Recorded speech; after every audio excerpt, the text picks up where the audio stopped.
আসসালামু আলাইকুম। Hello everyone, কেমন আছেন সবাই? আশা করি আল্লাহর অশেষ রহমতে আমার প্রিয় আপু ভাইয়েরা সবাই অনেক অনেক ভালো আছেন। শুরু করছি ডেইলি লাইফস্টাইল ব্লগ। প্লিজ সাথেই থাকবেন, একটি লাইক দিয়ে আমার ভিডিওটি সম্পূর্ণ কন্টিনিউ করার অনুরোধ জানাচ্ছি। গতকাল বিকালে একটু দরকারের জন্য বাহিরে গিয়েছিলাম, আর এই যে মামার কাছ থেকে হালিম কিনেছিলাম। দেখা যায় যে বাহিরে গিয়ে আমার কোথাও বসে কোনো জিনিস খাওয়াটা আমি বিশেষ করে পার্সেল আনতে বেশি পছন্দ করি। বাসায় এসে একদম স্বাচ্ছন্দ্যে বসে খাওয়া দাওয়া করব, সেটাই ভালো লাগে। আবার দেখা যায় মাঝে মাঝে একটু বাহিরে সময় কাটাতে জন্য তখন কিন্তু একটু একটু খেতে ইচ্ছে করে, বাট ভিড় কম থাকবে সেই রকম জায়গায় ভালো লাগে। তো হালিমটা কিন্তু অনেক বেশি মজা ছিল, আর বাবুও খেয়েছে। আমরা সবাই মিলেই খেয়েছি। হালিমটা সত্যি অনেক বেশি মজা ছিল। এর আগে প্রায় আমরা হালিম এক জায়গা থেকে খেয়ে থাকি, তো ওইখানটার তুলনায় এই হালিমটা আমার কাছে একটু বেশি মজা লেগেছিল।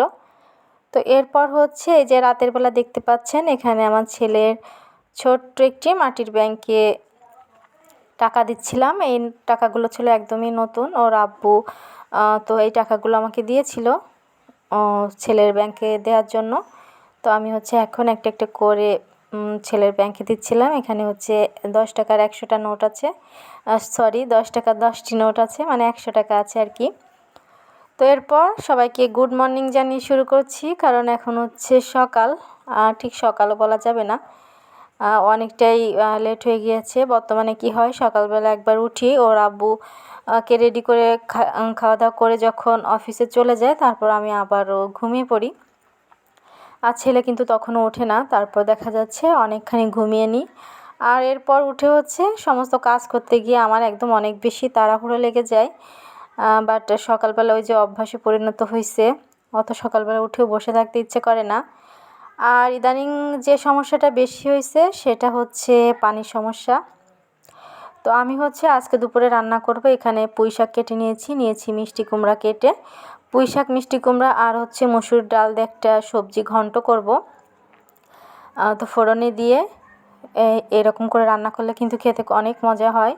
আর রান্না করব আলু দিয়ে মুরগির চামড়া, পা, তারপর ডানা, গিলা কলিজা, এইগুলা দিয়ে রান্না করব। তো সমস্ত কিছু আমি কেটে কুটে একদম গুছিয়ে নিলাম। আর যেহেতু অনেকটা লেট করে উঠেছি, সকালের নাস্তা হিসেবে কিন্তু আমার কিছুই খাওয়া হয়নি, একমাত্র আদা দিয়ে 1 কাপ চা খেয়েছি। আর ছেলেকে কিন্তু নাস্তা করিয়ে দিয়েছি, আর এখন রান্নাটা স্টার্ট করে দিচ্ছি। এমনিতে আমাদের বাসায় অনেক হিসাব করে পানি দেওয়া হয় একটা নির্দিষ্ট টাইম মতো। তার আগে যতই সমস্যা হোক পানি দেওয়া হয় না, এবং পানির পরিমাণ খুবই কম থাকে। আর এখন যে সমস্যাটা হয়েছে সেটা বাড়িওয়ালাদের ট্যাঙ্কিটা ছিদ্র হয়ে গিয়েছে, যার কারণে পানিটা থাকছে না। তো এই রকম কারণের জন্য পানি এখন একদমই থাকে না, ট্যাপে কখনোই পানি থাকে না। আর যখন পানিটা মোটরটা ছাড়ে তখন খাবার পানি উঠাতে হয়, থালা বাসন দ্রুত করে পরিষ্কার করতে হয়, আবার গোসলের পানি উঠাতে হয়, নিজে গোসল করতে হয়, কাপড় ধুতে হয়। তো এই সমস্ত পানি কিন্তু আমি যতটুকু সময় মোটর চলে তার ভিতরে করে নিতে হয়, তার বাদে কিন্তু পানি থাকে না। মোট কথা পানির অনেক সমস্যা। এই জন্য প্রতিদিন আমাদের বাসার বাহিরে একটা টিউবওয়েল আছে, ওই টিউবওয়েল দিয়ে এতদিন পানি উঠতো না, এখন আবার মাশাআল্লাহ পানি উঠতেছে।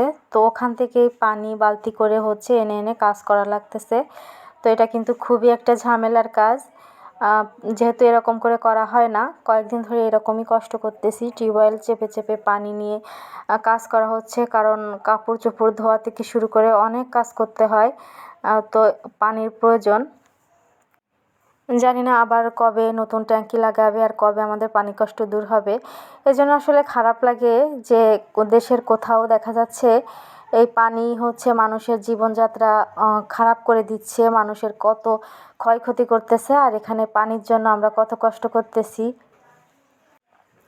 কিন্তু আসলে এটা নিয়ে দুঃখ করেও লাভ নেই, কারণ আমরা ভাড়া থাকি, ভাড়া আমাদের থাকতে হয়, আমাদের তো নিজেদের বাড়ি না।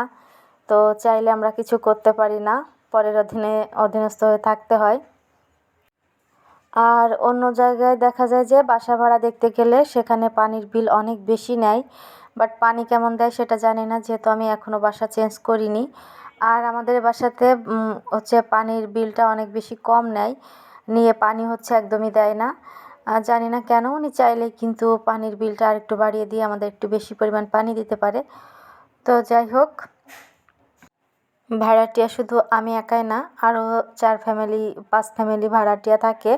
মোট 6 ফ্যামিলি ভাড়াটিয়া থাকে। সবার মতামত, সবার ইচ্ছাকেই প্রাধান্য দিতে হয়।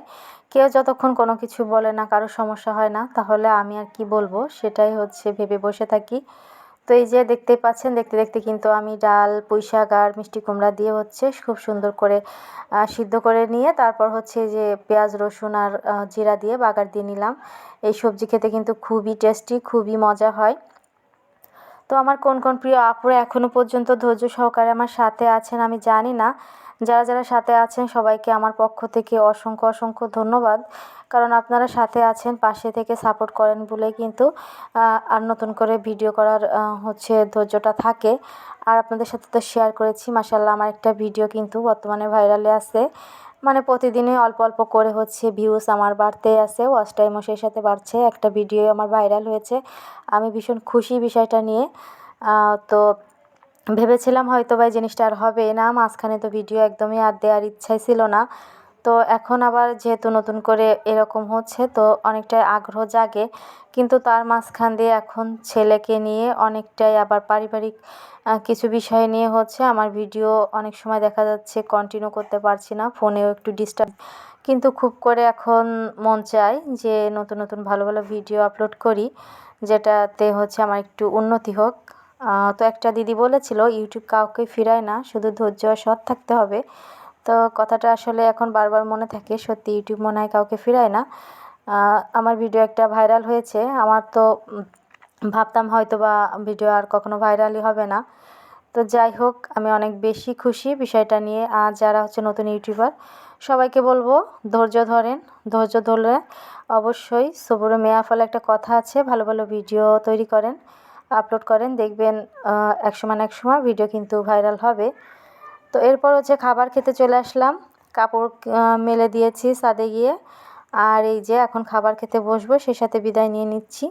আজকে প্রতিবেশী এক খালা দিয়েছিল হচ্ছে বাঁশপাতা শুটকি, এই যে অনেক মজা লেগেছিল, সেই সাথে সজনে শাকের ভাজি। তো খুবই মজা করে হচ্ছে খেয়েছি। আসলে অন্যের রান্না যেন একটু বেশি স্বাদ লাগে। যাই হোক, সবাই ভালো থাকবেন, সুস্থ থাকবেন, আল্লাহ হাফিজ।